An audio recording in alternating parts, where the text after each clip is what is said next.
جب بندہ حرام کھاتا ہے، حرام لقمہ بندے کے پیٹ میں جاتا ہے، اس سے بندے کا دل سخت ہو جاتا ہے، اور جب بندہ حلال کھاتا ہے اس سے انسان کا دل نرم ہوتا ہے۔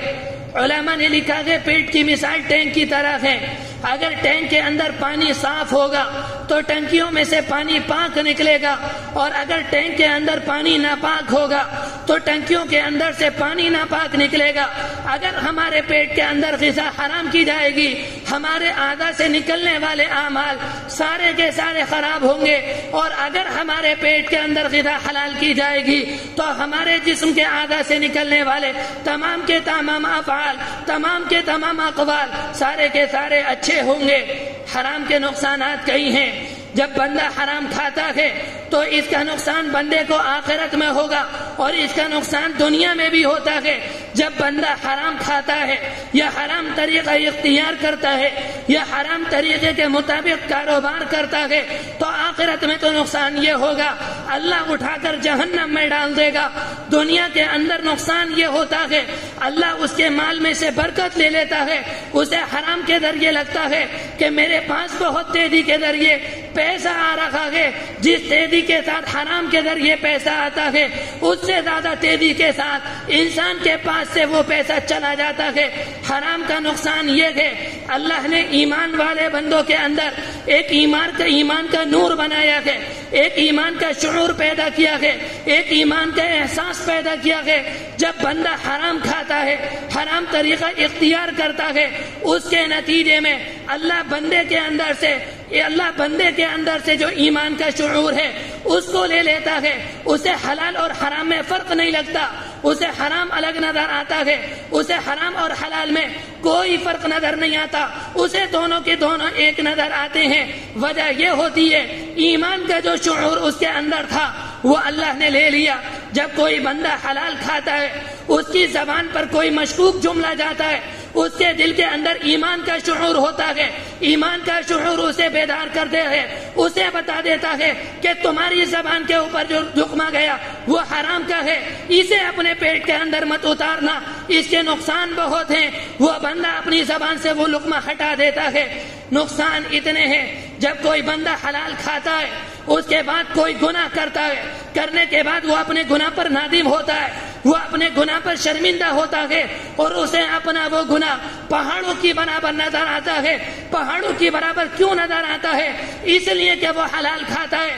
اس کے اندر ایمان کا شعور ہے، جس کی وجہ سے وہ گناہ اسے پہاڑ کی برابر نظر آتا ہے۔ اگر کوئی بندہ حرام کھاتا ہے اس کے بعد گناہ کرتا ہے، وہ اپنے کیے پر نادم نہیں ہوتا، وہ اپنے کیے پر شرمندہ نہیں ہوتا، اور اسے وہ گناہ پہاڑ کی برابر نہیں بلکہ ریت کے ذرے کی برابر نظر آتا ہے۔ اسے اتنا چھوٹا نظر کیوں آتا ہے؟ اس لیے کہ اس کے اندر جو ایمان کا شعور تھا اللہ نے اس کے حرام کھانے کے نتیجے میں اس سے وہ شعور لے لیا، جس کی وجہ سے اسے گناہ نظر نہیں آتا۔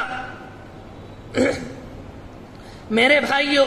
بہت سے گناہ تو وہ ہوتے ہیں جسے ہر انسان جانتا ہے، لیکن بعض حرام وہ ہوتے ہیں جسے بہت کم لوگ جانتے ہیں۔ ایک تو گناہ یہ ہے، ایک انسان چوری کرتا ہے، اس کے نتیجے میں پیسے آتے ہیں، سب جانتے ہیں یہ حرام ہے۔ ایک انسان جوا کھیلتا ہے، اس کے نتیجے میں پیسے آتے ہیں، سب جانتے ہیں یہ حرام ہے۔ ایک انسان سود لیتا ہے، ایک انسان رشوت لیتا ہے، اس کے نتیجے میں انسان کے پاس جو پیسہ آتا ہے سب جانتے ہیں یہ حرام ہے۔ آپ نے فرمایا تھا اگر ایک انسان نے تجارت کی، اس میں اس نے جھوٹ بولا، اس میں اس نے کسی کو دھوکہ دیا، یا کسی انسان نے دودھ کے اندر ملاوٹ کی، یا کسی انسان نے گھی کے اندر تیل ملایا، یا تیل کے اندر چربی ملائی، اس کے نتیجے میں انسان کے پاس جو پیسے آئیں گے وہ سارے کے سارے حرام ہوں گے۔ ایک موقع پر آپ نے یہ بات ارشاد فرمائی، ایک انسان ہے، اگر آپ اس سے کوئی چیز لیتے ہیں، کوئی سامان خریدتے ہیں،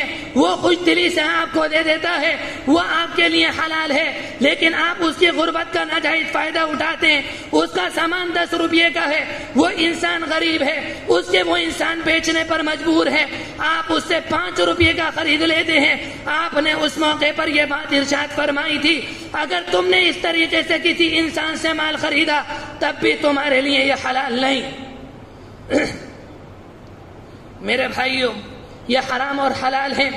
بہت سے بھائی یہ کہتے ہیں کہ ہم حلال کرتے ہیں ہم تجارت کرتے ہیں، دیانت سے کام کرتے ہیں، امانت داری سے کام کرتے ہیں، ان میں جھوٹ نہیں بولتے، ان میں کسی کو دھوکہ نہیں دیتے، تب بھی ہمارے مال میں برکت نہیں ہوتی۔ میرے بھائیوں یاد رکھنا، اللہ کے رسول علیہ السلام نے اپنے زمانے میں فرمایا تھا، اگر سماج کے اندر کوئی گناہ پھیل جائے، سماج کے اندر کوئی حرام پھیل جائے، سماج کے اندر کوئی بڑا گناہ پھیل جائے اور سماج کے اندر کوئی روکنے والا نہ ہو، کوئی زبان سے منع کرنے والا نہ ہو، کوئی اس کا ہاتھ پکڑنے والا نہ ہو، آپ نے اس موقع پر فرمایا تھا اگر اس حرام کے نتیجے میں اللہ کا عذاب آئے گا تو عذاب یہ نہیں دیکھتا کہ تم تجارت جھوٹ بول کر کرتے ہو یا تم تجارت سچ بول کر کرتے ہو، وہ جو عذاب ہوتا ہے اللہ کا عذاب عام ہوتا ہے اور وہ سب کو اپنی لپیٹ میں لے لیتا ہے۔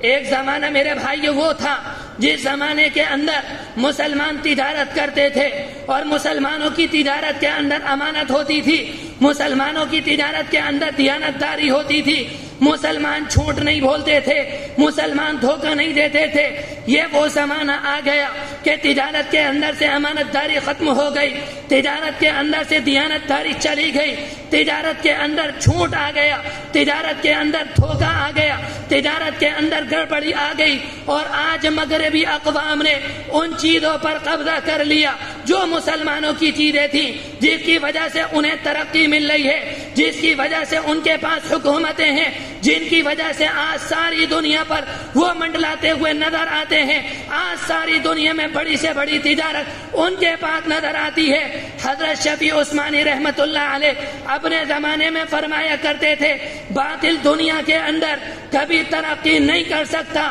باطل کے اندر کبھی ابھرنے کی طاقت نہیں ہوتی۔ اس کے بعد قرآن مجید کی آیت پڑھتے، ان الباطل کان زہوقا، دنیا کے اندر جو یہ باطل آیا ہے یہ مٹنے کے لیے آیا ہے۔ اس کے بعد لوگوں کو سمجھانے کے لیے یہ بات فرمایا کرتے تھے، اگر کسی زمانے کے اندر تمہیں باطل ترقی کرتا نظر آئے، باطل ابھرتا نظر آئے تو سمجھ لینا انہوں نے اللہ کے رسول علیہ السلام کے تجارت کے اصول کو اختیار کیا ہے، جس کی ان اصولوں کے نتیجے میں اللہ نے انہیں ترقی دی۔ پھر فرمایا کرتے تھے اگر کسی زمانے کا باطل اللہ کے رسول علیہ السلام کے تجارت کے اصول کو اختیار کرے گا یا کفار اختیار کریں گے، اللہ انہیں ترقی دے گا، اور اگر مسلمانوں نے اللہ کے رسول علیہ السلام کی تجارت کے طریقوں کو اختیار نہیں کیا، اللہ مسلمانوں کو رسوا کرے گا، اللہ انہیں ذلیل کرے گا اور ان کے اوپر ایسے افراد مسلط کر دے گا جو انہیں اپنے پاؤں تلے رون ڈالیں گے۔ میرے بھائیوں گھبرانے کی ضرورت نہیں، ڈرنے کی ضرورت نہیں، صبح سے لے کر شام تک اپنی زندگی کا جائزہ لیں کہ ہم سے کوئی گناہ تو نہیں ہوا، اس بات کا جائزہ لیں صبح سے لے کر شام تک جو میں نے تجارت کی، میں نے جھوٹ تو نہیں بولا، میں نے دھوکہ تو نہیں دیا، میں نے گڑبڑی تو نہیں کی۔ اگر کسی کو دھوکہ دیا اسے جا کر بتا دیں بھائی میں نے آپ کو دھوکہ دیا، میں نے آپ کو جھوٹ بولا، اسے جا کر بتا دیں۔ اس طرح سے اپنی صفائی کریں۔ آپ نے فرمایا تھا اگر حلال کو اختیار کرو گے تمہیں ترقی ملے گی اور اگر حرام کو اختیار کرو گے اللہ تمہیں رسوا کر دے گا۔ جو بات کہی گئی اللہ تبارک و تعالی اس پر عمل کرنے کی توفیق نصیب فرمائے، حلال اختیار کرنے کی توفیق نصیب فرمائے، حرام کے ذرے سے، حرام کاروبار سے، حرام کے لقمے سے ہماری حفاظت فرمائے۔ وآخر دعوانا ان الحمد للہ رب العالمین۔